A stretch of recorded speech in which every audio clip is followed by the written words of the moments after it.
you know, I really appreciate everyone spending their time, very valuable time, to come down here and so you can express your opinion to the legislatures, because it's because of you that I was able to beat Corona and get a new day in Austin, and it is a new day. Let me tell you, if you don't think toll roads are important, they are going to toll every single road in DFW.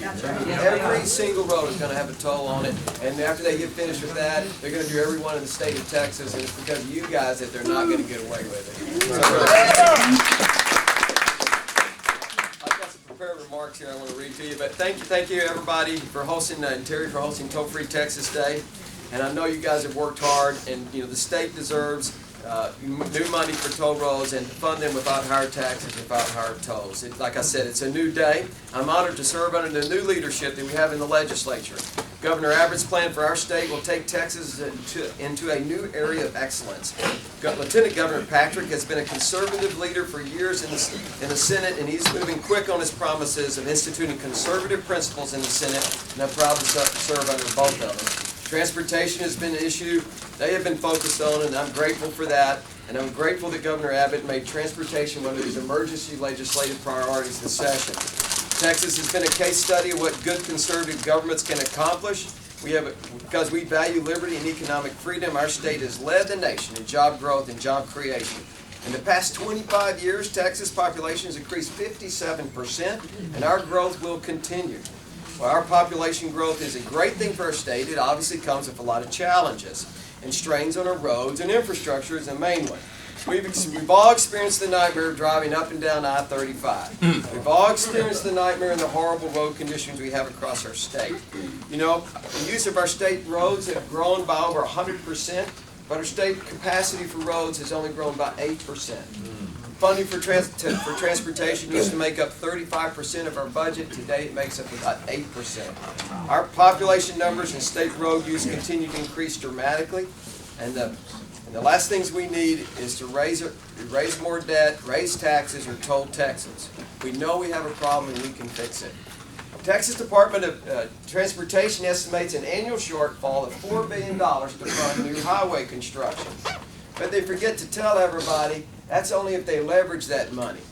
And if they're going to not leverage that money and not sell more debt or build more toll roads, the real number is closer to $10 billion annually. There is no one down here calling for $10 billion more of new money for our road system. And we are spending right now about $1.2 billion just servicing the existing debt that we've already got, that we've sold previously to build our roads. To address these shortfalls, we must prioritize our revenue, because the revenue streams have not been keeping up with this debt service, this bond debt service.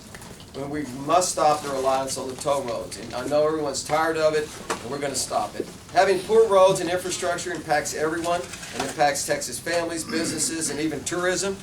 Texas has excelled at many things, but keeping up with our increased use of our roads has not been one of them. The impact is clear.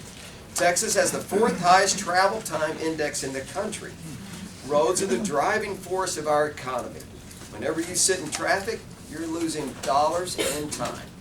We must do something to protect the economic prosperity of our state. We must provide Texans with a 22nd century road for our families and keep our economy growing as strong as ever. There is clear evidence that Texans not only recognize the need for reallocating existing revenue for our infrastructure, but they are demanding it. Texans overwhelmingly supported Prop 1 with 79% of the vote, and so along with that, the first $1.7 billion in cash will transfer to Proposition 1 this year. Lieutenant Governor Dan Patrick has publicly supported 2 bills set forth by Senator Robert Nichols, who chairs the Senate Transportation Committee. I was happy to co-author both of those bills, Senate Bill 5 and SJR 5, that support dedicating half of the motor vehicle sales tax in the State Highway Fund, which provides about $2 billion of extra money beginning in 2018. Given how Abbott and Patrick have both spoken on the issue, legislatures clearly have a mandate on making significant strides on funding our infrastructure. We need to seize on it, and we need to deliver on our campaign promises. Senate Bill 5 is a step in the right direction, but we must and we can do more. A fundamental role of government is to provide a great road system. Our roads need double or triple the funding for Senate Bill 5. We must be able to triple the funding so we don't have to sell more paper and build more debt. Build more toll roads. We don't want to have to deal with this every session. I was really hoping this would be the session that we could solve this problem once and for all, and we don't nibble around the edges. I'm calling for $6 billion in new funding for TxDOT annually and a recurring revenue stream. I've been calling for that for months, and I think we can do that, but I need your help. You must help us to keep pushing for more money. Keep up the pressure. With your help, we can give Texans what they deserve, and that's the best roads in America, without higher taxes, without more fees. Because without the money, I'm telling you guys, we are not going to be able to get rid of the toll roads. It's always about the money. I have filed Senate Bill 1182, which stipulates the State Highway Fund cannot be used for toll roads going forward. I've also filed, like Jerry said, a lot of other bills. One of them is to audit all the RMAs. Love it. Yeah, I've got a lot of other stuff we're doing. I don't remember all the numbers on it. I know you're tired of being taxed twice.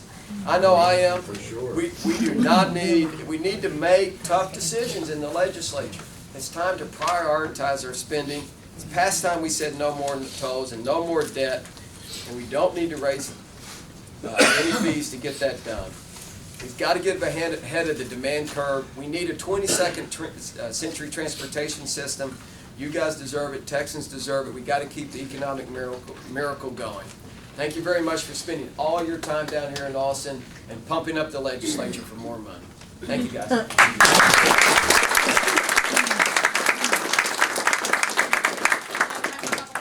Sure. All right. Fire away. There's Vince. Yes, sir. Here in Austin, our local Metropolitan Planning Authority wants to take North Lamar, South Congress, Riverside, Burnett Road, several other major arteries, and reduce the number of lanes on those roads by converting existing lanes into bus-only lanes. And the only reason I can see they want to do this, well, first they want to force people to get on buses, but secondly, they want to force people onto Mopac and I-35 where they plan to have toll lanes. We need to do something about that. I concur. The obvious thing you should do is they should widen the road if they want it for bus lanes and add a bus lane instead of just taking away capacity for passenger vehicles. I'm all for it. I think Senator Colcourse might be looking to do something as a writer in the budget on that, about these bus lane issues, because I had, right about the time that you had put out the word about that, Vince, to the Austin area, I sent it to some key members of the legislature so they knew about this conversion of free lanes into bus lanes. And there's also two bills, one in the Senate and in the House, that would prevent them from taking your free lanes and tolling them. It's not real hard to add an amendment or to put new language in there that says they can't toll it and they can't convert it into a bus or HOV or other exclusive lane either. If it's a free lane, open and accessible to all traffic today, it needs to stay open to traffic today. Right. Or tomorrow, I should say. So Doesn't that connect with Agenda 21 too? yes, it does. It does. They're doing the same thing in San Antonio also. Yeah. Yes, sir. Are you for ending the diversion to the school? I have filed, Yes, Bill. that was one of the first bills I filed was to end, Yeah. make the gasoline tax all go to. If you guys really want to focus on, I've got a lot of bills to fund TxDOT. I've got a bill to take 100% of the motor vehicle sales tax revenue, put that over there. Senate Bill 5 was half of it, and it's the second half of it. The first 2.5 goes to general revenue. The second 2.5 goes to the highway system. My bill is take 100% of that money day one, not wait 2 years, and do a constitutional amendment next fall, not 2 falls from now. So to take that, also to take all the motor vehicles, gasoline sales tax revenue from education, put it over into TxDOT. And so we've got some good funding bills. I'm probably not going to get a hearing on any of that. So if you guys really want to make a difference, you can really press the Transportation Committee on the Senate side to bring those bills for a full hearing. Chairman Nichols. Yeah, Chairman Nichols. So we can have a full hearing on that, on how to really get money into TxDOT. Because right now I can tell you, no one in this building is talking about fully funding the highway system where it needs to be.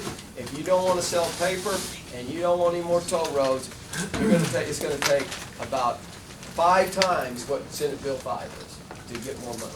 Don, if you get this out of the Senate and over the House, what's the odds of getting it out of the House?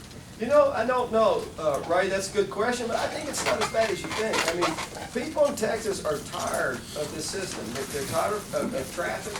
Like everybody said, we used to have the best roads in America. There's no reason why we shouldn't have the best roads in America. And if we could just just sit back and take a deep breath and say, look, we've got a lot of money coming into Texas. I mean, we're blessed. We've got, and the more economic prosperity we have, the more money is going to come in. And we just need to prioritize our spending. And we've got to get at least $6.5 billion annually into textile. Right now, we've got two coming in, two billion more coming in. That's All right. right, you've got to have one more question. He has to get on to his next event. I'm so sorry. What about getting some competent leadership in textiles? I think that's a great idea. Look, there's a lot of things I like to go around saying we can do to improve textile. There really is, and we've got a bill to make more design build roads, and so they don't have any cap on design build, and make them do design build and design build bid. Here to me, that's always the easy part. The money's always the hard part. Now, the money's the hard part, but take State Highway 130 as an example. That's a terrible example of design work. A couple of drunks could have done better. Are the design obsolescence that comes into play? Well, they'll put the bridge columns right there so you can't expand the road, and so they're going to expand the road, they got to take I out two actually roads. spoke with the then district engineer of the San Antonio district, who I think is now the head of TxDOT. When you go from 4 lanes to 6, they'll build an overpass that suits 6. And I asked, why not go straight to 8 with the overpass? Well, I can't do that under the law. And I asked him, well, have you ever spoken to the legislature about it? He goes, no. I mean, there's a lot of money to be saved with simple ideas. Absolutely. I've got another bill on making a signature highway job for the state of Texas. So everybody can see in the state of Texas, one road, one system that their money goes to. You know, it's kind of like when Kennedy says we're going to the moon or something like that in 10 years. I mean, what can we look forward to 10 years from now and say that, well, I know what we got done with that money, because right now you kind of don't ever know. So, you know, where it goes, when it all happens, and they'd always do everything in these little bitty segments, and they cobble together all these pieces of money. And I-35, they're widening now, but it turns out they're really not adding a lane on it. They're just redoing it on parts of it. And you go, well, what's that about, you know?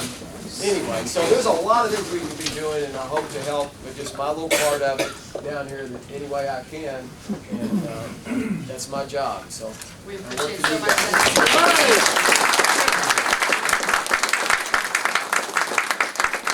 I'm going to send you up, so go ahead. Pardon? Thank you. Naturally, you have to get up there. Yeah, we got another I round know. of courthouse. Thank you